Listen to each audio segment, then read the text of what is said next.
Welcome to Talk Tickers. Today, we're diving deep into FuelCell Energy's massive Q4 earnings report. Now, this wasn't just your run-of-the-mill quarterly update. Oh, no. This was the call that completely reframed the company's entire story, and boy, did the market notice. And when I say the market noticed, I mean it. Just look at that number. FuelCell Energy, ticker FCEL, just absolutely rocketed higher after dropping its numbers, closing the day up almost 22% on some seriously heavy volume. So the big question is, what on earth was in this report to cause that kind of a move? Let's break it down. Well, it all kicked off with a really clean beat on both the top and bottom lines. The adjusted loss, it came in 14 cents better than Wall Street was bracing for, and the revenue, $55 million, which just blew past the 47 million consensus. So yeah, that was definitely the initial spark that lit the fuse. All right, so those headline numbers got everybody's attention, for sure. But the real story here, the thing that could actually drive this stock for the next year or more, is buried a little deeper in the results and what management had to say. Okay, so let's peel back the onion a bit. If you look at where the money's coming from, you'll see a healthy 12% growth year over year. The big piece of that pie was product revenue, hitting 30 million, mostly thanks to some big module deliveries over in Korea. This is important because it shows the core business is actually humming along pretty nicely, which gives them a solid base to build this new strategy on top of. And that new strategy, well, that brings us to the absolute heart of the matter. You see, this wasn't just about an earnings beat. This was the launch of a whole new narrative. FuelCell is making a massive pivot, shifting from just another general clean tech company to a super-focused solutions provider for, you guessed it, the single biggest investment theme on the planet right now, the AI power boom. And hey, don't just take my word for it. This came straight from the top. The CEO, Jason Fo, he put it perfectly on the earnings call. He's basically saying all that restructuring and cost-cutting they did, that wasn't just about treading water.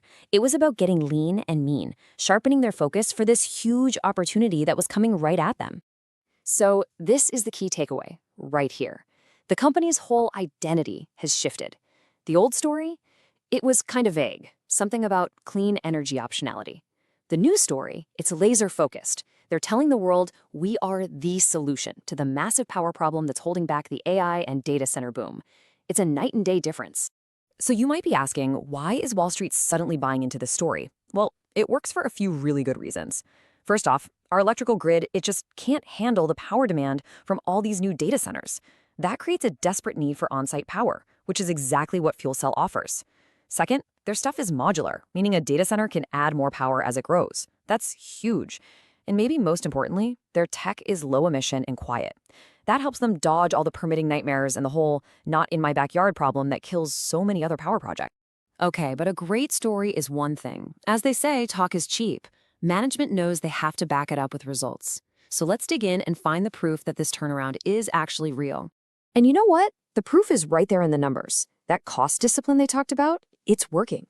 Their adjusted EBITDA loss, which is basically a good proxy for how the core business is doing, got better by more than $7 million compared to last year.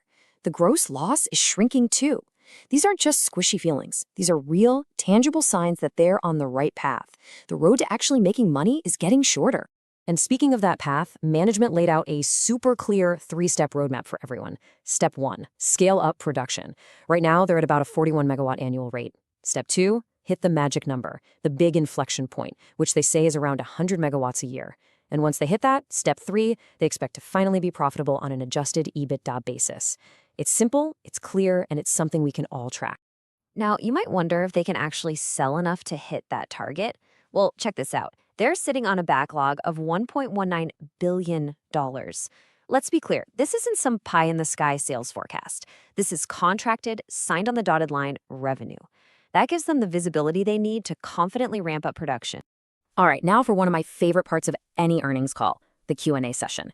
This is where the analysts get to poke and prod, and we often get some of the most important details. Let's hit the highlights of what they were asking about. So, here's what we learned. First, management dropped a timeline. They expect to start landing these big data center contracts in 2026. That's a huge piece of info. Second, their factory can scale up to 350 megawatts without breaking the bank on new spending. Third, and this is critical, their technology is ready to go right now. They don't need some new R&D breakthrough. And finally, the government's extension of the investment tax credit, that's a massive tailwind, giving them a real pricing edge. So there you have it, a really strong quarter for sure, but way more important was this powerful news story that clearly got Wall Street excited. That brings us to our final segment, the next call. The story is compelling, but how do you actually play it? All right, for our official rating, we're calling this a market perform. Now, why not something more aggressive? Look, the story is fantastic. This pivot is exactly what they needed to do. But, and it's a big but, getting from where they are now to that 100 megawatt target where they turn profitable, that's all about execution. The opportunity is massive, no doubt, but the pressure to deliver is just as big. For us to get more bullish, we need to see the ink dry on one of these major data center contracts. But, with that said, for those with a bit more appetite for risk, here's a wild but plausible trade idea. The whole thesis is super simple. You're betting on one single game-changing event, the announcement of their first big data center win. The way you'd structure it is by buying call options that don't expire for at least a year. That gives the story time to unfold. Now, the risk is crystal clear. If that contract doesn't happen in your time frame, the money you paid for those options could go to zero. It is absolutely high-risk, high-reward play on a very specific catalyst. And as always, a final reminder, this is not financial advice.